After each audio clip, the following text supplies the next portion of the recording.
Hi, good afternoon. Hi, good afternoon. Hi, how you doing today? Good, I'm great. Hi, guys. I have on the Good, phone good. here Mr. Ash Cash, who is a financial expert, motivational speaker, media personality, and a book author of many books. But today we'll be talking about his book, Mind Right, Money Right 10 Laws of Financial Freedom. How are you, Mr. Ash Cash? Excuse me. I'm doing wonderful. I'm doing wonderful. I appreciate you, taking the time to talk to me and, allow me to share my wisdom and, and just share my story. Awesome. I'm glad that you gave me the opportunity to speak with you. Whenever I hear a leader speak, I want to take notes and, just be in the presence of the moment. And so we'll start by asking about your story, Mr. Ash Cash. I read that you grew up in one of the most dangerous housing projects in Harlem world in an era where gangs and drugs and murders were an assimilation for many young men.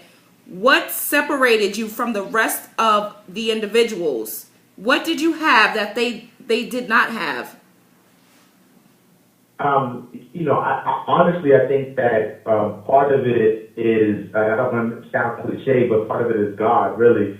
Because when I look at my story and I look at, like other folks' story, I can't necessarily say that I did anything differently. I can't necessarily say that here's the magic formula if you follow this formula. So I got in trouble. I've done stuff that would, that I'm not proud of. I haven't, hurt anybody or anything like that, but there are some things that I've done that, could have landed me in jail, could have, my story could have been totally different. So when I look at that, there had to be a higher power that was, controlling or guiding me. But another thing I would say also is the fact that I had, people ahead of me or people who were really in the streets who were sort of guiding me. And when I say that, so at a young age, I witnessed a lot of stuff. Like I seen my first dead body at 12 years old. Like I grew up in the 80s where, crack and drug dealing and guns, and, it was a norm for us. So having access to that and seeing a lot of that stuff early on, by the time I got of age and became, I was 17, 18 years old, I kind of saw the life already and was like, what, this isn't a life that I want to go down. I don't want to go down that path because most of the people who followed that path are dead or in jail, and that wasn't something that I saw in my future. I saw success. I didn't know how I was going to be successful, but I saw success as being part of that journey, and I knew that drug dealers or gangbangers or, all the negative things that can come out of the hood wasn't necessarily part of that journey or part of that process. So that's what had me or helped me guide me to go a different direction. Awesome. It's pretty similar here where I live, a lot of violence and everything. And so we want to reach out to the young men, going through some of the similar things because you can learn from it. You can overcome it. And you are a living example. So by the age of 24, when 25 had been the life expectancy in your neighborhood, you'd already possessed 10 years plus banking experience and worked your way up to vice president at the largest financial institution in the world, JP Morgan Chase Bank, managing a book of 400 affluent clients with assets ranging from 100K to $22 million. You also trained over 100 sales professionals, opened and managed 4 branches, and brought in almost $90 million in deposits. These are what I call wow accomplishments, Mr. Ash Cash. What was the biggest challenge that came with these accomplishments, and what aided you in overcoming those obstacles? No, absolutely. I think that, first, partly was my age. When you think about, I started banking straight out of high school. So I got kicked out of a couple of schools. I went to 3 different high schools because of, hanging out, fighting, hanging out with the wrong crowd, things of that nature. So it's 3 different high schools. And so when I finally, my last year of high school, because I just had to do the 10th grade over. My last year of high school, I couldn't play basketball. I was a ball player. So I knew that idle time would allow me to get into idle. That's my job. I work in a video store, and then so the day that they're hiring for tellers at Both State, and would you want to do that? I knew that it was more money than I was making, and I was a guy who the road has been packed and hustling CDs and T-shirts, street, on 125th, all of.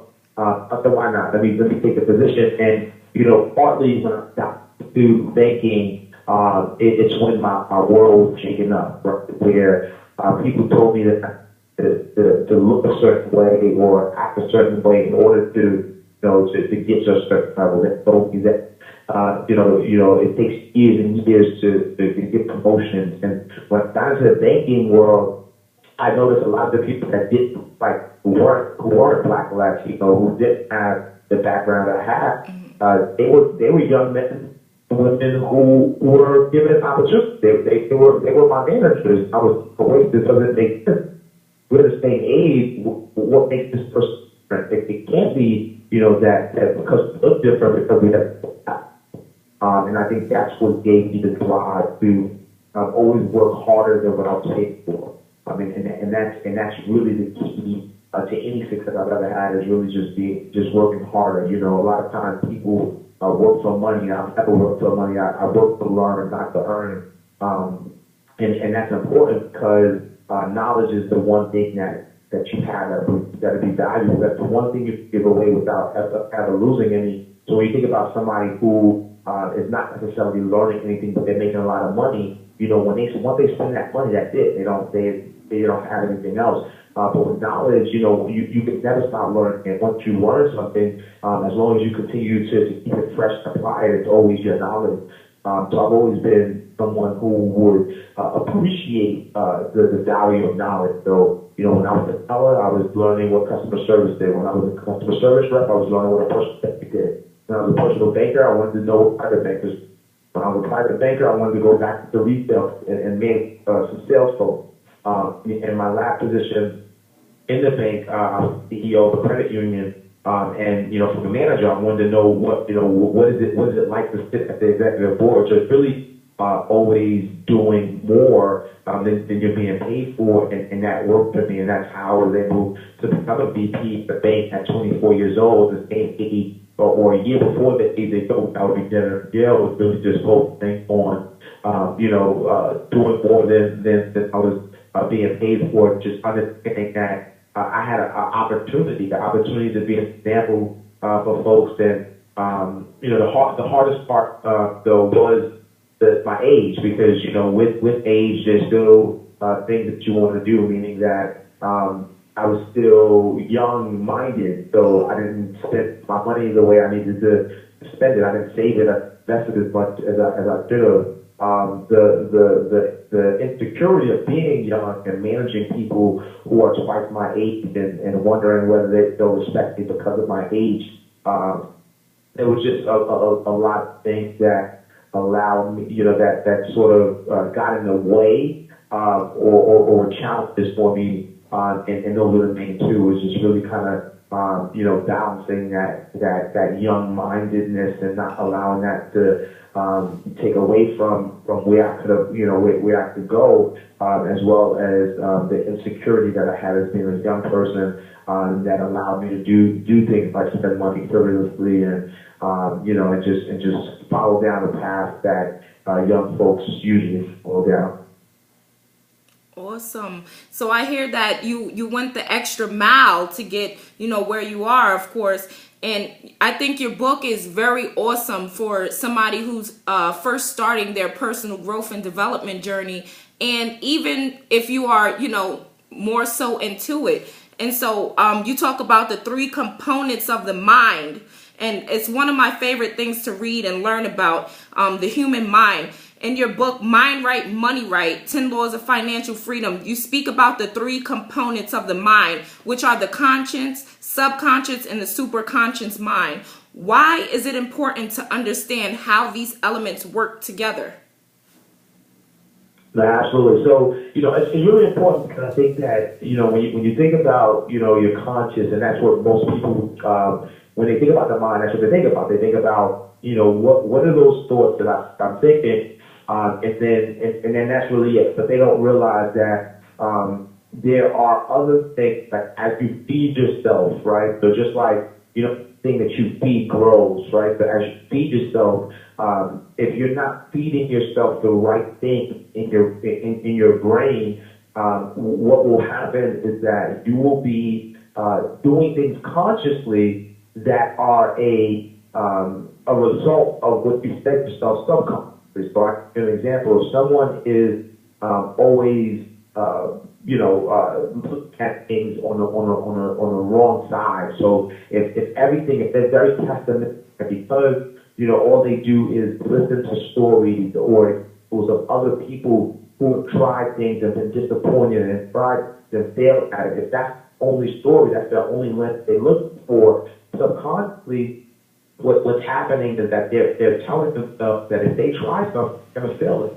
So by telling themselves that subconsciously, their conscious mind is not going to allow them to take the actions that it takes to move forward. So if someone is thinking about, I want to try this new business venture, but subconsciously they don't believe that they can achieve it because they've been listening to stories of people who have tried and failed, and they continue to listen to people who tried and failed. So subconsciously they won't even take the actions that it's going to take in order for them to be successful. Conversely, though, if somebody is only thinking about the positives and looking at the bright side of things, that is good. They're going to feed that in their subconscious, and eventually, consciously, they're going to say, you know what, I should try to do my business and be successful at whatever it is. And in their mind, they're going to say, I believe I can do that because I have this story, I have that story, I have this person who I know has done it, and because they have those stories and because they have that frame of reference, their conscious going to allow them to say, okay, take the action steps they're going to believe.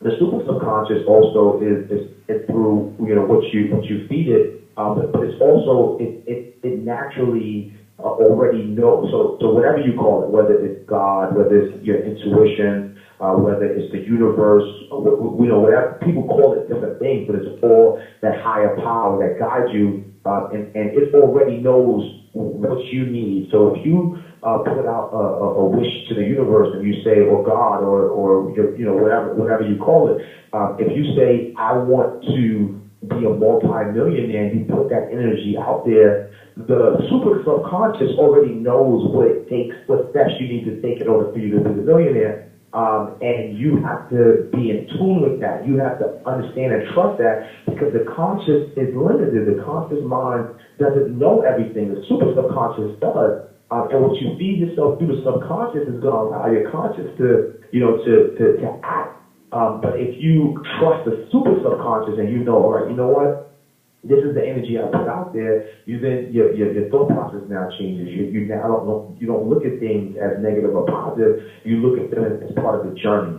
A lot of times we make the mistake of thinking that life is about a destination. That I'm going to get to this space, so I'm going to do this and get here. But life is a journey. And every part of that journey. So I grew up single parent home. My father wasn't around. Kicked out of school. There were so many things that, in hindsight, people might look, this was negative, but these were all part of what gave my drive, what made me who I am today. So it's pieces of me that I wouldn't change. Even now, even though I've had some successes and I still strive to do more things in this lifetime, the things that may look like curveballs, I can break those because I'm in tune with my super subconscious, and I know that I will listen and I will be obedient to what my higher power is telling me the direction to go.